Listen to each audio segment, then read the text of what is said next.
Good morning, everyone. This is Katie with NLFX Professional. I have Nick Spinelli here with SCE Event Group, and I'm really excited to talk to you. I love your energy. I love your ideas. I know you have been streaming a lot. So let's start with a little bit of background. Who is Nick? Where did he come from? What's he doing now? So I was a DJ until all this shit happened. I started DJing when I was like 15, real young. I was in a band and I needed money, and I served at banquets at this like kind of hall in town. And I got offered $10 an hour by the house DJ there to come like roll his wires, which was like double the minimum wage back then.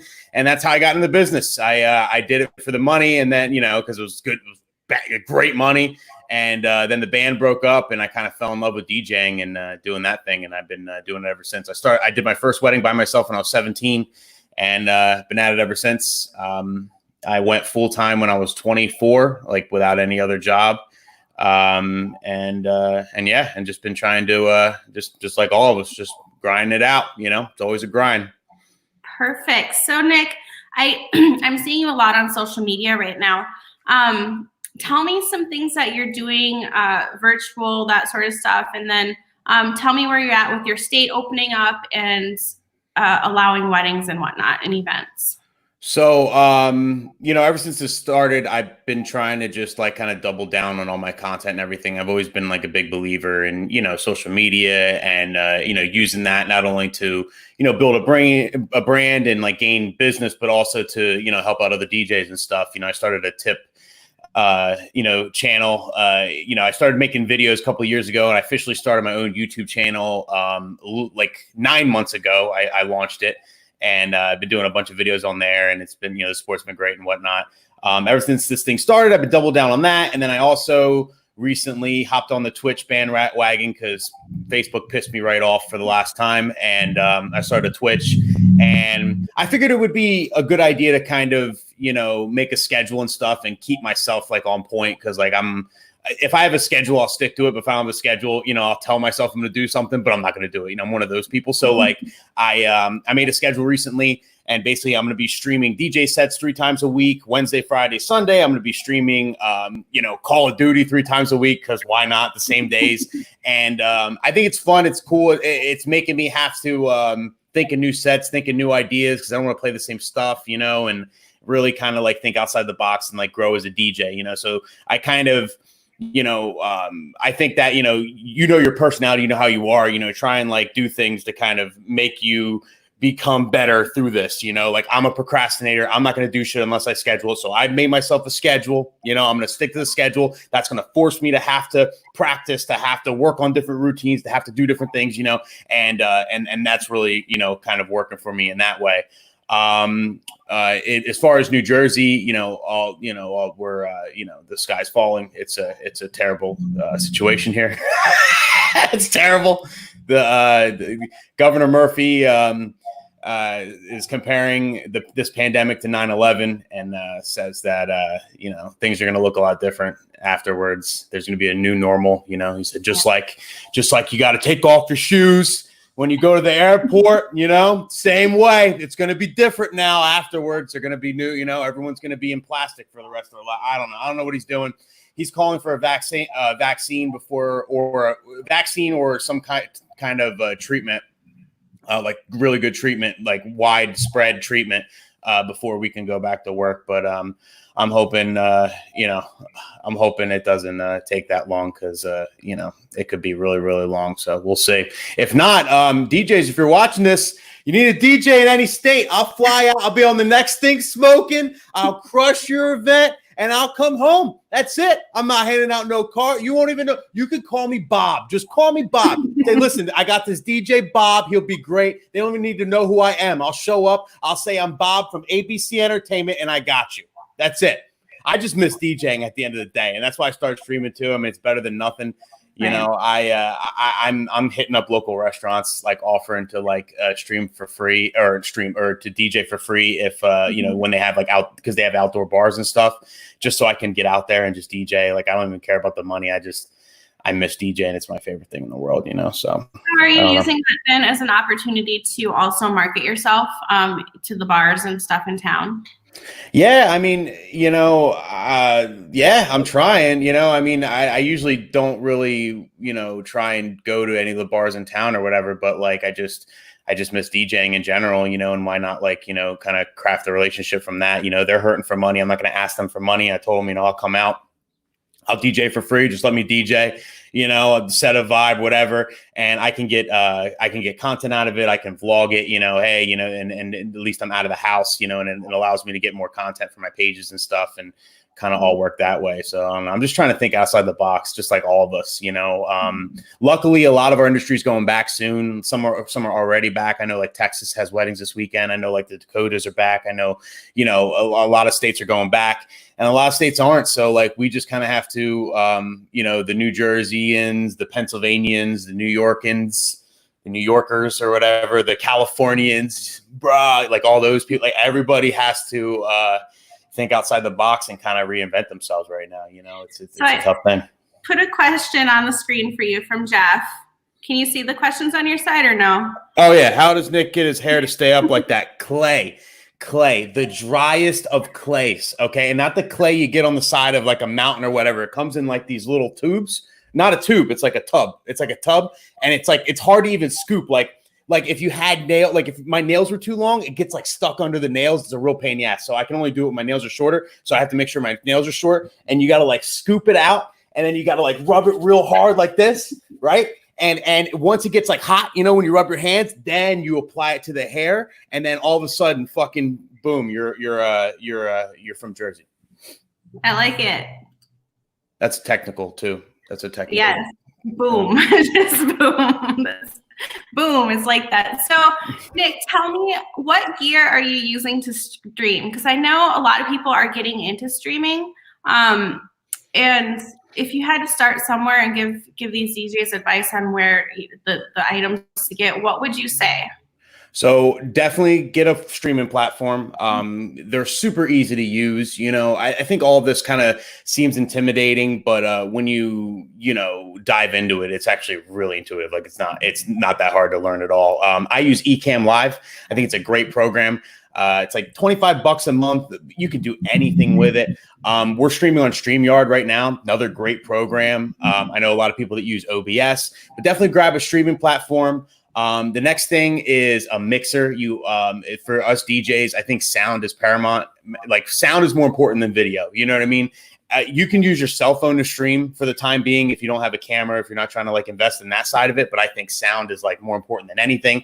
So definitely consider getting an external mixer. I use the RCF F10XR. It has a built-in sound card right into it. I basically, it's an external mixer, however you would use an external mixer, right? It's like super easy. You hook it up the same way you would normally use it. And then I just hook the USB into my streaming computer. The sound cards automatically recognize it's like plug and play. And then bam, I have like direct audio, like right into my streams, which I think is so crucial. You know, you're streaming with just like your phone in the room or, you know, microphone in the room. It's not going to sound as good. Like I want my streams to sound so good that like people can they don't have to watch me. They can just put it on in the background and cook and do what they're doing. And it's almost like listening to, you know, their radio station, except, you know, there's mixing involved and all that. But like, you know what I mean? Like the same kind of quality as listening to like an Apple Music or a Spotify. Yeah. So that's kind of what I'm going for. And like these external mixers you can get, I mean, you know, Katie working at, you know, they're a couple $100. Like they're actually really affordable and worth every single penny. So I think that's like the major key. Yeah, with RCF right now, we actually have 25% off. So that's, ooh, I know, right? I love RCF, Katie. I'm telling you, they're my shit. I'll say it from the mountaintops. I don't know. I'm not lying. That's all I use. I really love. They got the best speakers in my opinion. But yeah, RCF's a really solid brand. I really like them too. So about hybrid events. What are your thoughts on hybrid events, like hybrid weddings in the future? Are you guys putting anything in place to maybe stream some of the events and then, you know, have the limited people in the venue? So one thing we're definitely doing is we're learning streaming technology inside and out, diving into different things it's capable of. I think that ideas and reinventing the wheel, which a lot of us may have to do, comes from just knowledge overall of how to do all this shit. And so we're investing a lot of time, like all of us at SE, like what can we do as a streamer? How can we take calls? Can we stream multiple angles, and can we be cinematic with it? Can we do graphic overlay? All kinds of different, like, more advanced stuff we've really been like geeking out on, because if we know everything that's possible with streaming, then we can sit down and really think, like, how can we use this in our private events? So number one, I recommend everybody just, like, really, really, if you're in one of the less fortunate states right now, definitely dive into the streaming thing and like learn how it works and learn about all the technology, what's available and what's possible with the technology. And then from there, you can kind of adapt it to your events. Like one idea, let's say grandma can't come to the wedding, if they get like an immediate package, and we have like our screens and stuff there, we can easily stream grandma giving her speech live. At the wedding via Skype call, and we can send her a microphone, you know what I mean? And have it like, really legit, and have her pretty much there at the wedding live, without her being there, without her having to worry about contracting COVID and all that. So like, that's a possibility. I mean, but all this stuff, all these ideas are kind of babies. They're really just, we're really just trying to learn the technology and just see what comes from it, because in case we got to pivot, in case we got to call an audible here. So Nick, what are some things aside from the streaming that you're working on business-wise right now, even a personal passion project? Do you have anything like that? Yeah, I've been, I bought the Masterclass suite. There's this thing called Masterclass, and they have a class for everything. It's just, it's like college is worthless anymore. It's the craziest thing. It's like, so for $180, I'm not selling it. I'm not affiliated with them. I'm just saying I paid $180 for the year, but you get any class you want. And I'm learning how to cook by Gordon Ramsay. I'm learning Judd Apatow how to make funny videos and stuff. You know what I mean? Like how to make my videos like funny. Like funnier, like he does all the movies and everything, like different ideas of how to write comedy. I'm learning from Timbaland how to make beats. I'm learning effective speaking with Robin. What's her name? Robin from the Today Show or whatever. She talks about effective speaking. I forget her name now. Robin. Regardless, so as a personal note, that's something I invested in, because when I'm bored or I'm just hanging out, I can watch these videos and really learn from like the top people in these industries. Like in every little aspect, and it's kind of been helping me come up with new ideas for content and stuff. And then as far as like my personal brand and like, my personal business and everything, I mean, I've been trying to take everything I've been learning and trying to apply that to that, and just trying to think of like new ways to like, reinvent the wheel as far as like creating content.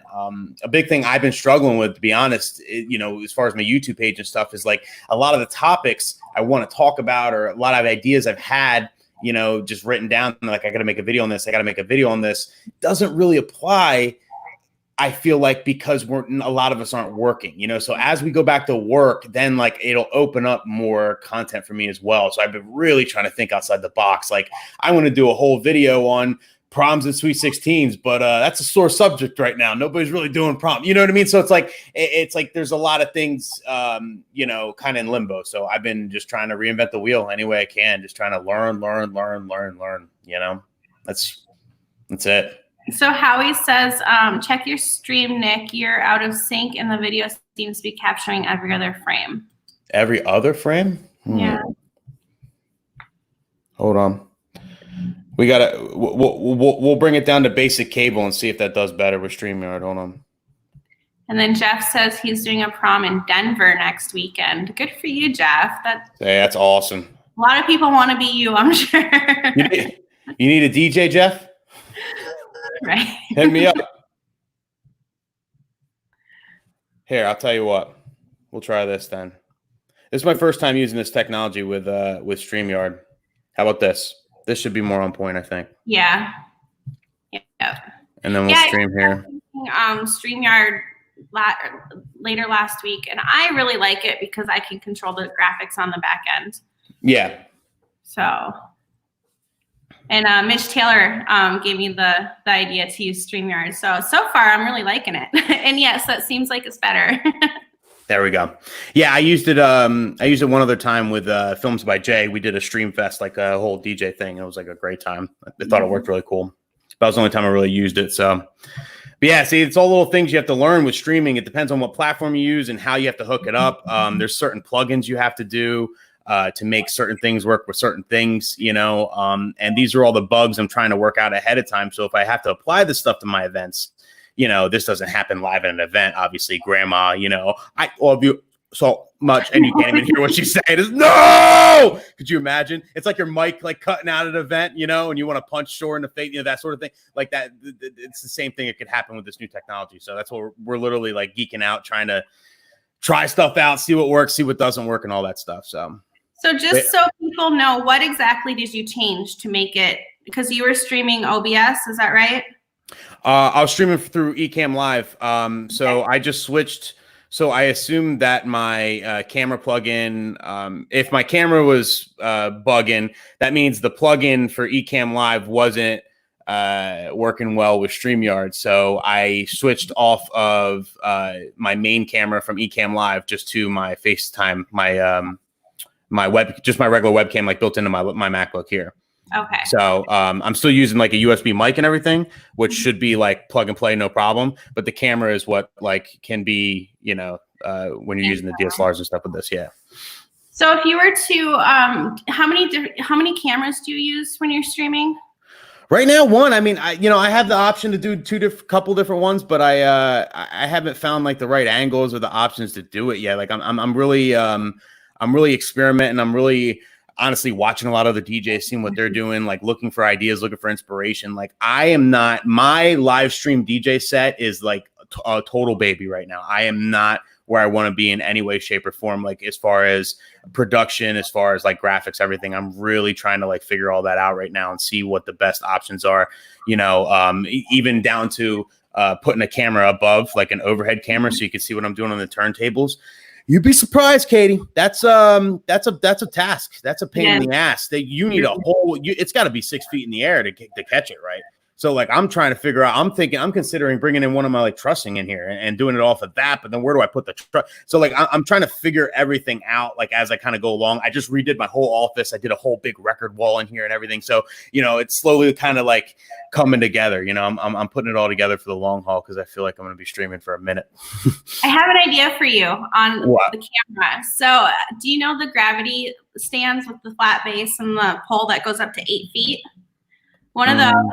And then you can get a Pro X Mobi Buddy, and it clamps right on, and it's for iPads or phones. Look at you upselling. Send me the links. Turn it. It's just like it totally clicked. It would like totally work. So send me the links. Seriously, I need it because I'm literally. I thought about bringing my whole like a 6 foot truss in here, but that's a whole thing. Like you know, like that was literally coming down to that. Yeah, let me know. Send me the links to all that. Yeah, it would totally work. And I totally just thought about it too. So work. Thank you. Let's see here. You definitely need a producer, says Jeff. My girl's my producer. When I go live, she's off camera. Is she off camera? Yeah, she's off camera. She does well, not right now, but like, no. But like when I go live and do DJ sets and stuff, that she produces stuff off camera, so she can be in charge of graphics and sound effects and all that. So that's why I'm trying to like, because I have her too, so it's cool to like try to think of cool ideas to do. You know, I want to stream and have like crazy visuals. Like I want like ducks twerking. I want like weird shit. I don't know. I just want to like make it different. So like I'm just trying to figure out how to do that the right way. You know. So who's your favorite person right now to watch to try to learn from? Four Color Zach. His streams are crazy. Caution, my homie Caution from Chicago. His streams are crazy. Jay Espinoza from the Bay. He's killing it too. I just love him as a DJ. Live stream. DJ Experts have a really cool live stream. Okay. Yeah, so I gotta check some of them out. Let's see here. What else should we talk about? We covered the live streaming stuff. We covered hybrid weddings. Guys, if you have any questions, write them in the comments. I am monitoring them and throwing them up on, we covered your hair, the most important parts. I'm coming out with a real big video this week. You are? Tell me Yeah, I about didn't it. tell you about it. I'm doing my first video on MCing. I never covered that before, believe it or not.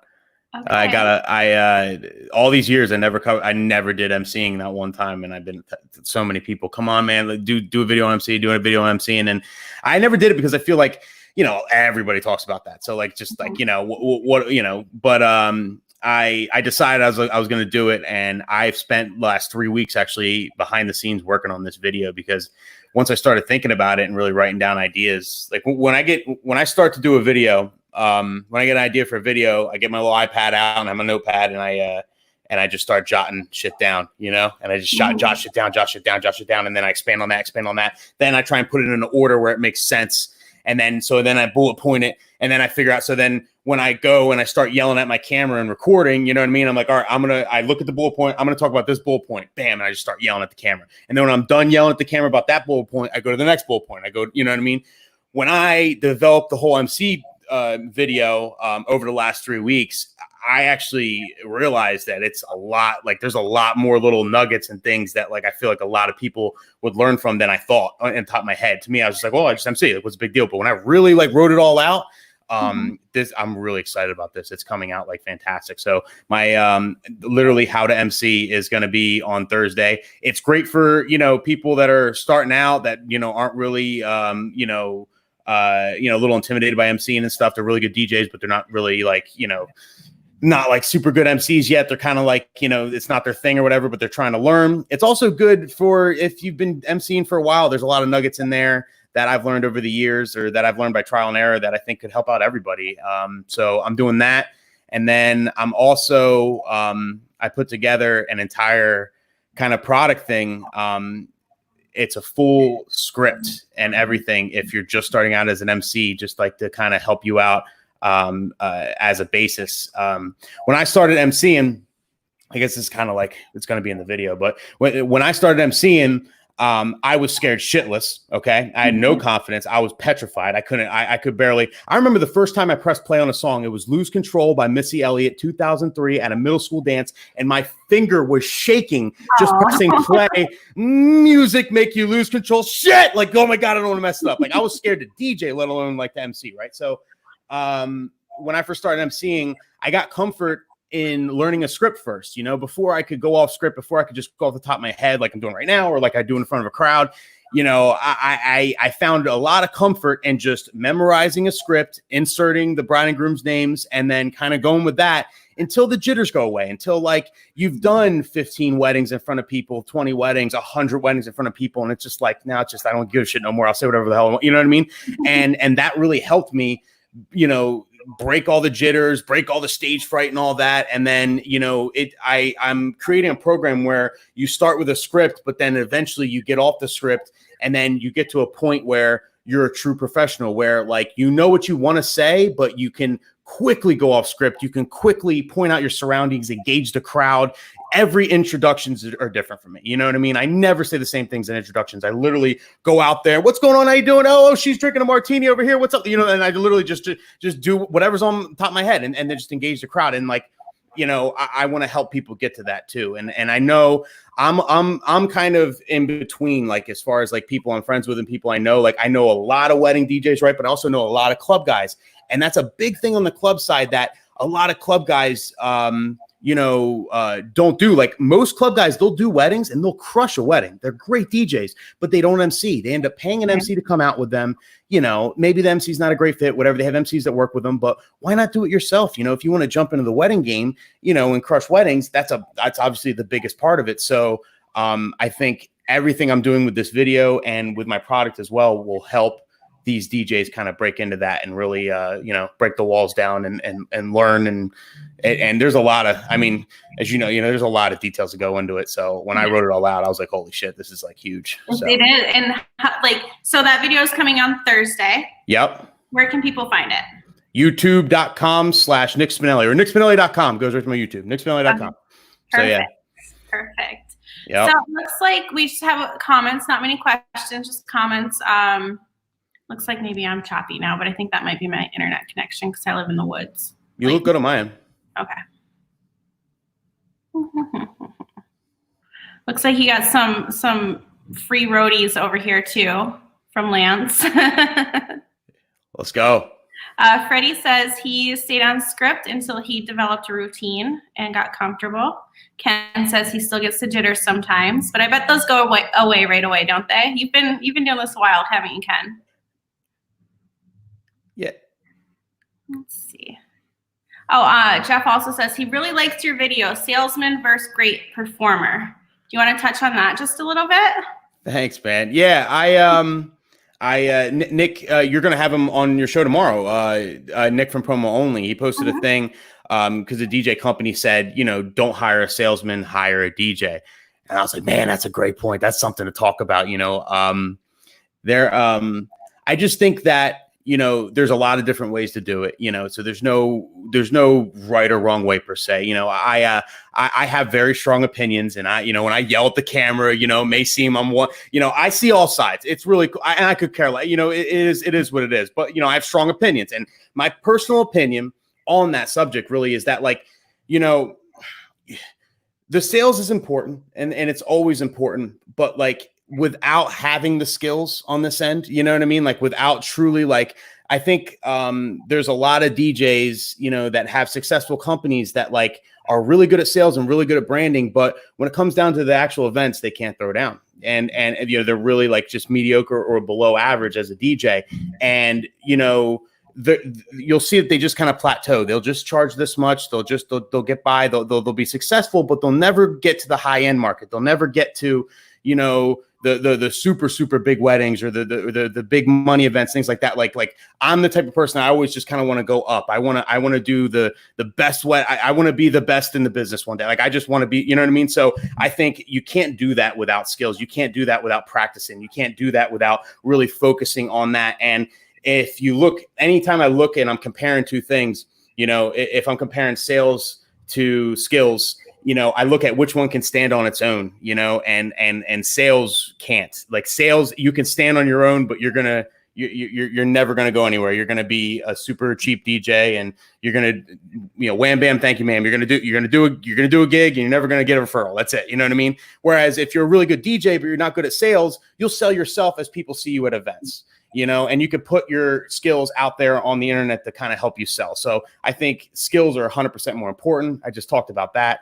And I talked about a point that I've said like a broken record over and over again, that, high-end couples, and high-end, like high-end weddings, things like that, like high-end couples, high-end brides, hire people, buy things so they can impress their friends. They do it as a flex. They do it they spend extra money on things so they can brag about it. I mean, that's just how life works. They have a big house. They have a nice car. They have the red bottom shoes. They have the Louis Vuitton bags. They have the best photographer who took a photo that was once published in whatever magazine. You know what I mean? Well, the same thing goes with a DJ. If they're going to spend top dollar for a DJ, if they're going to spend more than the market average for a DJ, they want a DJ that they can point at and be like, yo, I got him. No, girls, guess what? You're never going to believe who my DJ is. I just got off the phone with him. It's him. Look, check him out on Instagram. You know what I mean? They're going to want someone to brag about, right? Because that's why they make these, purchases over market value, the larger purchases. So if you're watching this and you're a DJ and you want to break into the higher end market, you want to charge more money, you want to be a high end DJ, work at the fanciest places in your, in your market, in your region, there's only one way to do that. And you got to get really good, and you have to put those skills and what you're good at online and build a brand around that. So these high-end brides can have something to point to. Wow, look at him. He's really cool. I can't wait to have him as my DJ. I'm going to share this video of him doing whatever because I cannot wait to have him at my wedding. That's worth the extra money. Do you know what I'm saying? So that's really how you break into that. And there really is no other way. Like there's just like the other way would be you get on a reality TV show, you get famous, but same thing. They're pointing at you. Look who I got. I got the guy from the reality TV show. That's the only way you'd make it without skills, I guess. Yeah, I think that's a really great piece of advice. I really do. So it looks like Chad has a question. How long have you been using virtual to play line dances at weddings? Katie, did you read that out loud? Katie? How He's long trolling, Katie. has he been using virtual? Chad, I like your TikTok, Chad. I like your TikTok, Chad. I'm gonna let you go because you let us use that mixer in Vegas, like one of the last times I ever DJ'd. So I appreciate that. I'm gonna let you go on that, Chad. We're gonna skip over that question. Okay, Katie. Katie, I'm an advocate against line dancing, and I'm an advocate against virtual DJ. So that's why he asked that question. He's busting my balls. Got it. Okay. Yeah. And Chad says he's dying because apparently I asked the question. She just said out loud, holy shit. It's like when you get the reporters that say something like you didn't want, cream of some young guy or something like where you spell it out and then they pronounce the whole name and then they said something like obnoxious. Like, oh, he got you, Katie. Holy shit. I have Chad on here tomorrow at noon, so you should jump on and I'll to Chad. Yeah. Let me put that on my calendar. Troll Chad at noon. Troll Chad at noon. You're on my shit list, Chad. You're on my shit list. Troll Chad at noon. All right. Okay, now this has become ask Nick why I can't comment on his Facebook posts from Ken. You should be able to. I'll triple check my privacy settings, but like I try and keep my Facebook 100% public, like to everybody, whether or not you're friends with me or not. Like my friends list is like maxed out. It sucks. Every once in a while I'll lose like a friend or two, and then like I'll just go to the list and try and like add whoever. But like my friends list maxed out. You can still follow me on Facebook, so if you want to just like hit the follow button, maybe that'll help. But I'll triple check after I'm done with this and make sure like my privacy settings are legit. I want everything to be public, so I'll triple check. Sometimes they change it. So perfect. Do we have any more questions, guys? We have a few more minutes left. So if you have a question, put it in the comments. Other than that, Nick, do you have any final thoughts for our viewers today? Hang in there. If you're going back to work, I'm jealous of you. But crush it, and I hope everything works out great. And listen, if those of you that are going back to work, if everything's going back to normal, like let us know how it is. How are the parties? Are people dancing? Are people like raging extra because they missed it so much, or are they more held back? Like what's going on? Like, keep everybody else updated. A lot of us, are kind of stuck in a bubble, with our states and laws and stuff. So like, keep us updated because I think the results are going to be positive. And I think like, if I read it, every time I read a post from a DJ saying, hey, I'm doing a wedding this weekend and like, and it's awesome or whatever, it just gives me hope, and it's going to give us all hope. So definitely make sure you're posting about that if you're going back to work. Those of you that aren't, keep your head up. It's a crazy thing. I'm with you, and I feel like we kind of get forgotten about too. Like it's everything. Like nobody really thinks about DJs. Every other wedding vendor on the face of this planet can kind of make it work. Photographers can do portraits. Florists still have funerals and Mother's Day, and some guy that messed up with his wife. They got those. Like every other wedding vendor can kind of make it work, except for us DJs. We need a crowd to DJ. So it's like we're really affected by this. And I don't know, just keep your head up, keep learning, keep growing. If you need anything, I'm always here. Like I answer every message, anything you guys need. And I'm just going to really try and just, keep my shit going on my end, keep my YouTube pages going, and just like post as much content and as much stuff as I can for you guys so we can all learn and grow together. And when we go back, we're going to crush it. This is, some DJs are going to drop out through this, but we all know who we are, who's going to still be around when this is all over, and we're going to take over. So get ready, join the revolution. So the final question that I have, my son who is 9 gets the final question. Okay. His question this week is a little more in depth, like a little more thought out on his part. All the other ones are like, what's your favorite animal? Who would win a fight? This one's kind of like deep. So what are some things that you think your children or grandchildren are going to ask you about in the future? He said, when you're old. So when you're old, what are some things that you think your children or grandchildren are going to ask you to tell them about in the future? Oh man, this is a tough one. I'm not having kids, so it's a tough one. But if I had kids, what would they ask me? I don't know. What would they ask me? They would probably want to know. They would probably want to know if I was like them back in the day. I feel like they would probably want to know, like, did you get in trouble back in the day? Did you ever get a bad grade in school? Did you ever mess up? Did you ever make a bad decision or anything like that? And then you can kind of just be honest and say, happens to all of us, right? It's just part of life. You deal with different stuff, just like this pandemic. It's so funny. He's 9 years old. When he in high school, he's going to learn about this, and he's going to look back and be like, holy shit, that was like real. Like, cause when 9/11 happened, I was 12 and, I was like 11 and a half. Like I was about to turn 12. And that was a crazy thing because back then I literally remember telling my mom was freaking out. And I'm going to tell my mom, like, what's the big deal? And she was like, are you nuts? Do you understand what happened? And I'm like, no, I mean, I don't. All right, mom, whatever. I'm going to go play, and I went play. And then, years later, you look back and you learn about it in school and stuff, right? Because I was kind of close to his age then when 9/11 happened. It's like, oh my God, that is unreal. Like, and then you kind of ask, how did you deal with it? How did you're going to get questions from him. How did you deal with it? Like, honestly, I was thinking about it, like, he's going to be 18 years old. Like, I was thinking about it, mom. How'd you do it? Like, did you go broke? Like, that's some crazy shit to have, you know what I mean? And like, so I don't know. I just think this is it's kind of all interesting. So yeah, that's. Well, thank you guys for watching. I do have Nick from Promo Only tomorrow at 11 Central. Make sure you. Oh yeah, I got it right this time. I have to point to the wall. And yeah, great. Right here, or right here. At NLFX Katie. Go to YouTube and NLFX Pro, and then make sure you check out Nick's videos. I really enjoy them. I think that your videos are just awesome. They're very entertaining. I never get bored of watching them. So thank you. Much more to come. All right, guys. I'll see you tomorrow. Bye.